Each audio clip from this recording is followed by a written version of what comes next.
یعنی اگر محمد عربی سمجھ میں آ گیا تو سب کچھ سمجھ میں آ جائے گا. اوپر خدا سمجھ میں آئے گا, نیچے علی سمجھ میں آئے گا. تو نزلنا علیک الکتاب تبیانا لکل شیء وہدی ورحمۃ وبشریٰ للمسلمین. جیسے محمد ویسا قرآن, جیسا قرآن ویسے محمد. سن لیا تم نے؟ اب میں اپنی ہی بات کو رد کر رہا ہوں. اور جاؤ سنو, ایسے بھی سنتے ہیں کبھی.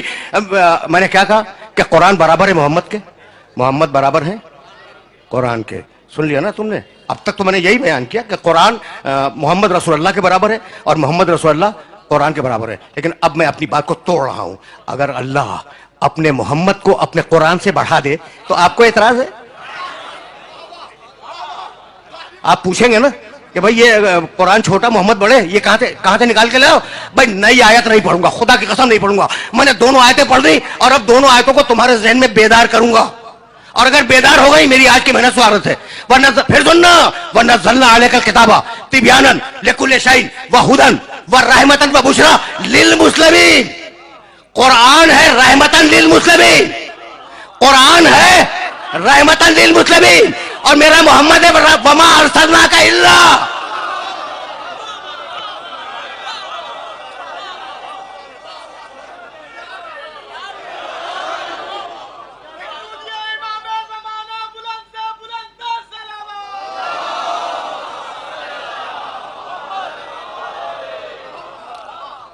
یا کچھ سمجھ میں آیا؟ بھائی اب میں کیا کروں؟ میں نے تو نہیں کہا نا یہ دونوں آیتیں قرآن میں ہیں. قرآن ہے رحمتاً للمسلمین, مسلمانوں کے لیے رحمت ہے قرآن, اور میرا محمد رحمتاً للعالمین. اب خدا کی قسم مجھے نہیں معلوم عالمین کے معنی کیا ہے, مجھے نہیں معلوم. تمہیں اگر معلوم ہو مجھے بتلا دو, میرے علم میں اضافہ ہو جائے گا. لیکن میں اتنا جانتا ہوں کہ عالمین نواب شاہ کا نام نہیں ہے. اچھا, عالمین پورے صوبے سندھ کا نام نہیں ہے, عالمین پاکستان کا نام نہیں ہے, عالمین یہ تمہاری پوری زمین کا بھی نام نہیں ہے. تو پھر عالمین ہے کیا؟ اب مجھے تو نہیں معلوم کہ عالمین کیا ہے, لیکن قرآن میں ایک آیت مل گئی اور اس نے عالمین کے معنی سمجھا دیے, اور وہ آیت ہدیہ کروں گا, آگے بڑھ جاؤں گا. بھائی توجہات بدل رہے, عالمین کیا ہے مجھے نہیں معلوم, لیکن سورہ حمد میں کہا بسم اللہ الرحمن الرحیم الحمدللہ ہے.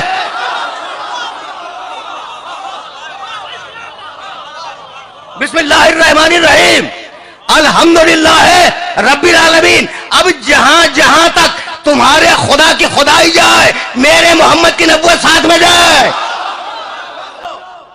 مذاق بنایا ہوا ہے ہم جیسا؟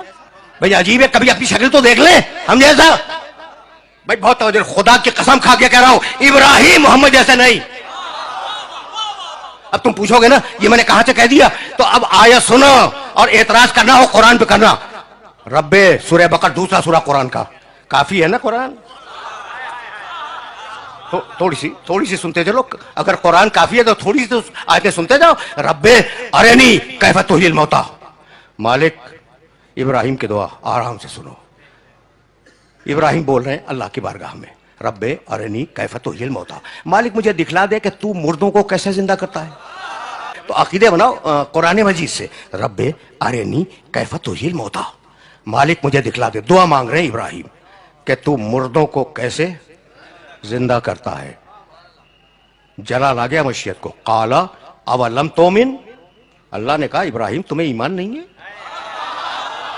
ابراہیم گھبرا گئے. قال بلا, کہا مالک کہانی نہیں ہے, یہ آیت ہے قرآن کی. بلا ولکن لیطمئن قلبی, مالک ایمان ہے کہ تو مردوں کو زندہ کرتا ہے, لیکن میں چاہتا ہوں کہ میرے قلب میں اطمینان آ جائے. رک جاؤ, جہاں میرے سننے والے سن رہے ہیں ان سے پوچھ رہا ہوں ابھی تک اطمینان تو نہیں ہے نا؟ ابراہیم علیہ السلام کے پاس ابھی اطمینان نہیں ہے, وہ چاہتے ہیں کہ اطمینان آ جائے. ٹھیک, قالا, کہانی نہیں قرآن, فخذ اربعۃ من الطیر, کہا ابراہیم 4 پرندے لو. ہزاروں مرتبہ تم نے یہ آیتیں سنی ہوں گی, ایک مرتبہ مجھ سے بھی سنتے جاؤ. فخذ اربعۃ من الطیر, ابراہیم 4 پرندے لو. فصرہن الیک, انہیں اپنے آپ سے مانوس بناؤ. جب وہ مانوس ہو جائیں انہیں کاٹو, کاٹنے کے بعد ان کے گوشت کو ملا دو. ٹھیک, ثم اجعل علی کل جبل منہن جزء, اور تھوڑا تھوڑا سا ملا ہوا گوشت, ان کے گوشت کو کاٹو, کاٹنے کے بعد ملاؤ, اور ملا ہوا گوشت یہ جو پہاڑیاں ہیں نا تمہاری بستی کے چاروں طرف, ان کی چوٹیوں پہ رکھاؤ, چوٹیوں پہ رکھاؤ. ثم ادعوہن, پھر نیچے اتر کے انہیں آواز دو. ٹھیک, یاتینک سعیا, وہ زندہ ہو کر تمہاری بارگاہ میں آ جائیں گے تو اب تمہیں اطمینان بھی ہو جائے گا۔ ابراہیم نے 4 جانور لیے، پرندے، اور انہیں مانوس کیا اپنے آپ سے۔ جب مانوس ہو گئے تو انہیں کاٹا، کاٹنے کے بعد ان کے گوشت کو ملایا، ملانے کے بعد وہ جو 7 یا 9 پہاڑیاں تھیں ان کی بستی کے چاروں طرف تھوڑا تھوڑا گوشت رکھا اور نیچے اتر آئے اور آواز دی، مردہ جانوروں حلمو الیہ، زندہ ہو کر میرے پاس آ جاؤ۔ وہ مردہ جانور تھے جو نبی کے پکارنے پر زندہ ہو کر پہاڑ سے اتر آئے۔ دیکھو یہ ہے نبی کی آواز کی طاقت۔ اب اس میں ایک سبق ہے کہ وہ جب نبی کے پکارنے پر مردہ جانور زندہ ہو کے آ سکتے ہیں تو اگر انسان کو پکارے تو اسے تو آنا ہی پڑے گا۔ یہ سبق ہے اس آیے مبارکہ کا۔ اچھا بھائی، تو اب میں تو مقام محمد عربی کی طرف جاؤں گا۔ میرے پاس ایمان ہے، اطمینان نہیں ہے۔ اور اب میرا محمد، سورہ فجر، یا ایتھا النفس المطمئنہ، اے اطمینان رکھنے والے محمد۔ کچھ فرق سمجھ میں آیا ابراہیم میں اور محمد رسول اللہ میں؟ وہ اتنا بڑا اولو العزم نبی کہتا ہے ایمان ہے، اطمینان نہیں ہے۔ یہاں اللہ پکار رہا ہے، یا ایتھا النفس المطمئنہ، اے اطمینان رکھنے والے محمد، ارجعی، میرے پاس واپس آ جا۔ آ جا نہیں، واپس آ جا۔ سارا راز واپس میں ہے۔ فیصلے کرواؤ ان قاریوں سے جو قرآن کی تلاوت کرتے ہیں۔ ارجعی، میرے محمد واپس آ جا۔ آ جا نہیں، میں نواب شاہ واپس نہیں آیا ہوں، میں نواب شاہ آیا ہوں، واپس کراچی جاؤں گا۔ ٹھیک؟ آپ اس متبرک اجتماع میں واپس نہیں آئے ہیں، آپ آئے ہیں جب مجلس تمام ہو جائے گی آپ گھر واپس جائیں گے۔ تو واپس ہمیشہ وطن اور گھر کے لیے بولا جاتا ہے۔ میں کہاں تک، میں خدا کی قسم ملا کو کہاں تک سمجھاؤں؟ محمد آ جا نہیں، محمد واپس آ جا، یعنی اتنی بات طے ہو گئی کہ محمد رسول اللہ کا وطن مکہ یا مدینہ نہیں ہے، محمد رہنے والا ہے عرش کا۔ اب یہ بحث نہ کرنا کہ وہ نوری ہے یا خاکی ہے، بھائی وہ رہنے والا ہے عرش کا۔ اگر وہاں نور ہوگا تو نوری ہوگا، اگر وہاں خاک ہوگی تو خاکی ہوگا۔ بھائی اب تم نے ابراہیم علیہ السلام اور محمد رسول اللہ کو دیکھ لیا نا، تو اب ایک اولو العزم کا تذکرہ اور سنتے جاؤ، موسیٰ علیہ السلام۔ کون واقف نہیں ہے موسیٰ سے؟ بڑے جلیل القدر نبی ہیں، صاحب توریت، صاحب شریعت، ٹھیک ہے نا؟ جاؤ دیکھنا 20واں سورہ ہے، سورہ طٰہٰ، اور اس کا ایک چھوٹا سا پیراگراف پڑھوں گا۔ اذهب الی فرعون انہ طغیٰ، موسیٰ جاؤ۔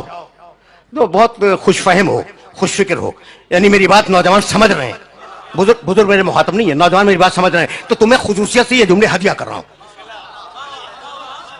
کہ اگر قرآن کافی ہے نا تو پھر ویسے کافی ہے جیسے میں عرض کر رہا ہوں۔ اذهب الی فرعون انہ طغیٰ، موسیٰ جاؤ فرعون کے دربار میں جاؤ، اس نے بڑی سرکشی اختیار کی ہے۔ قالا، موسیٰ نے کہا، رب اشرح لی صدری، سب جانتے ہیں، ویسر لی امری واحلل عقدۃ من لسانی یفقہوا قولی۔ قالا، موسیٰ نے دعا مانگی، رب اشرح لی صدری، مالک میرے سینے کو کھول دے، ویسر لی امری، میرے کام کو آسان بنا دے، واحلل عقدۃ من لسانی یفقہوا قولی، اور میری زبان کی گتھیوں کو کھول دے تاکہ لوگ میری بات سمجھ سکیں۔ دعا دیکھ رہے ہو موسیٰ کی، دیکھ رہے ہو نا؟ وَجَعَلْ لِي وَزِيرًا مِّنْ أَهْلِي، لی وزیرن من اہلی، میرے اہل سے، میرے خاندان سے ایک مجھے وزیر دے دے جو اہل ہے۔ نام کیا ہے اس کا؟ ہارونہ۔ رشتہ کیا ہے؟ اخی، وہ میرا بھائی ہے۔ سن لیا؟ ایک آیت درمیان سے چھوڑ رہا ہوں، قد اوتیت سؤلک یا موسیٰ، جا موسیٰ ہم نے تمہاری دعا قبول کی۔ ٹھیک؟ کیا ہے؟ ایک ایک لفظ سننا الگ الگ۔ وجعل، بنا دے، لی میرے لیے، وزیرن، ایک وزیر، من اہلی، میرے خاندان سے جو اہل بھی ہے، نام ہارونہ، رشتہ اخی، وہ میرا بھائی ہے۔ مالک مجھے ایک وزیر دے دے جب جاؤں گا، مالک تو دے دے، تو دے دے۔ اچھا کسے دے دے؟ جو اہل ہے، جو خاندان سے، نام اس کا ہارون ہے، وہ میرا بھائی ہے۔ تو مالک نام بتلا رہے ہو کہ ہارون ہے، رشتہ بتلا رہے ہو کہ بھائی ہے، کہہ رہے ہو کہ خاندان سے، یہ بھی کہہ رہے ہو کہ وزارت کا اہل بھی ہے، تو خود کیوں نہیں بنا لیتے؟